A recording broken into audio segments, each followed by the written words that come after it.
let us talk about unit number 2, which is synchronous sequential circuits. Okay, so the contents of this unit are the first thing, which is flip-flops, and prior to flip-flops we will be talking about few discussions about latches, and then triggering of flip-flops, analysis of clocked sequential circuits, state reduction and assignment, flip-flop excitation tables, design procedure for flip-flops, state diagrams, state reduction, state assignment. Okay, so application of this thing. Okay, application of same all the contents in a one simple application. Okay, based on the clocking. Okay, which is a dancing bicolor LED Sir, light. your mic is off, sir.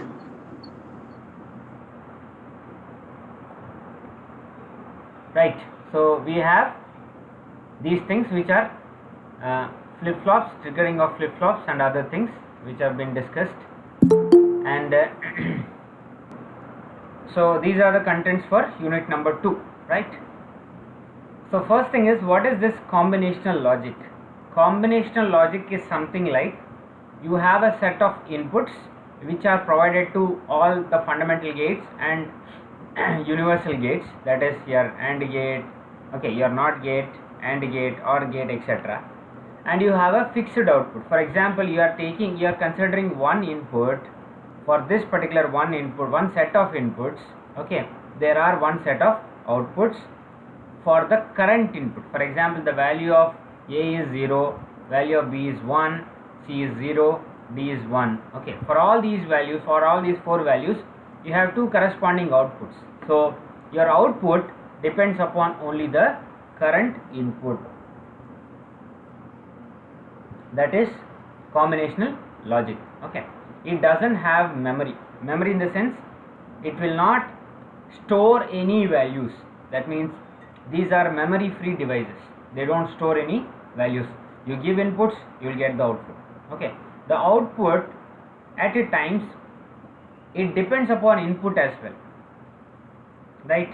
The output at a times it depends upon input. Okay, that means input state, right? If A is 0, the possibility of F is also 0, something like that.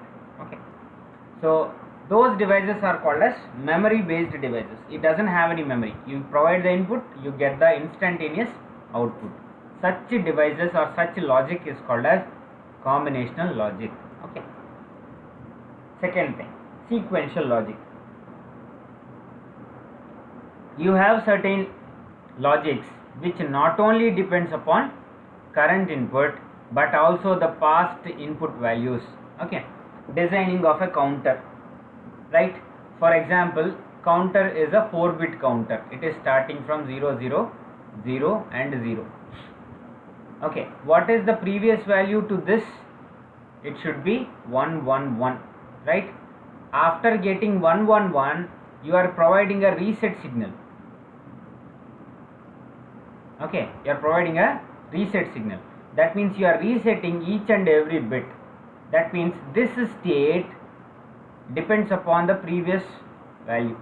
Similarly, next value should be 1 increment, right? It depends upon the previous last digit.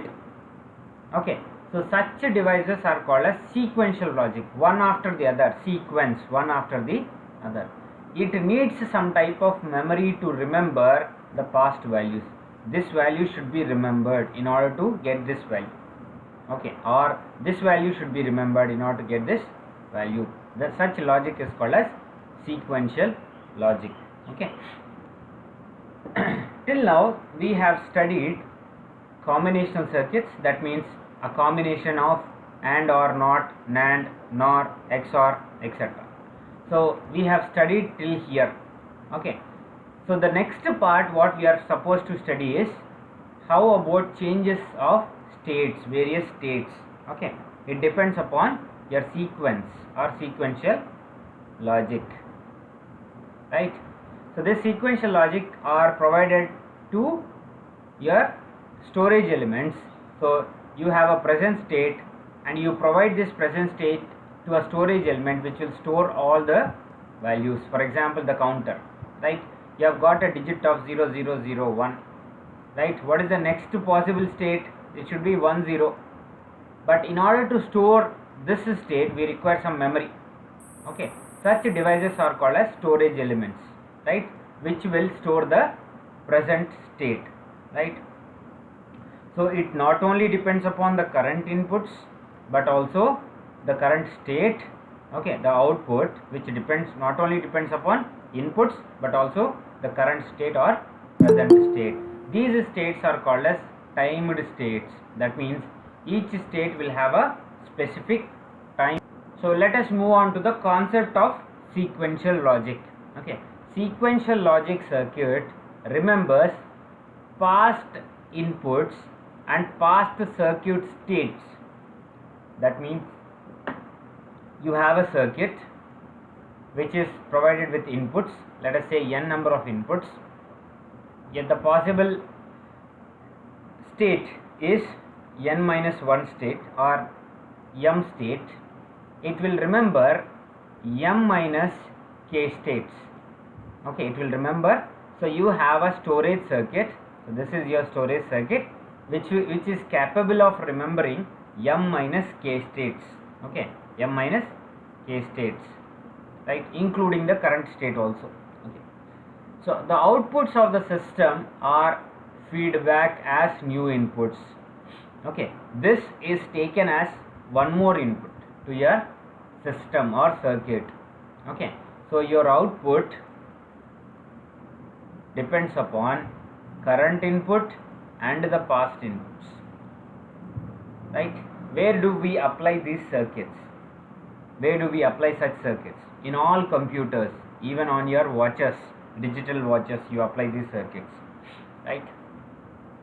So with the gate delay and wire delay, okay, with gate delay and wire delay, while providing this input as a feedback,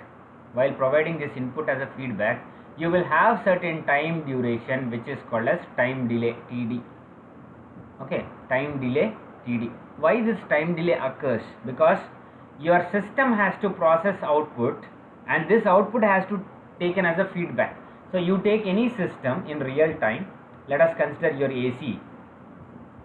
Okay, if it is in automatic mode, you have a sensor. That sensor will provide a feedback to your system or a controller. So this is your AC controller. Okay, so this controller will take the sensory values and it will update the AC's temperature by switching on and off your compressor. Okay, so every time when you give a control, okay, or a feedback, it provides some delay. Okay, such a delay in our case is called as a gate delay or and wire delay. Okay, so storage elements are the circuits that are capable of storing binary information. Okay, in computers we might have seen which is RAM, ROM, etc. Right? These elements are formed with the help of these fundamental binary storing circuits only. All your computer systems works on these storage elements only. Okay.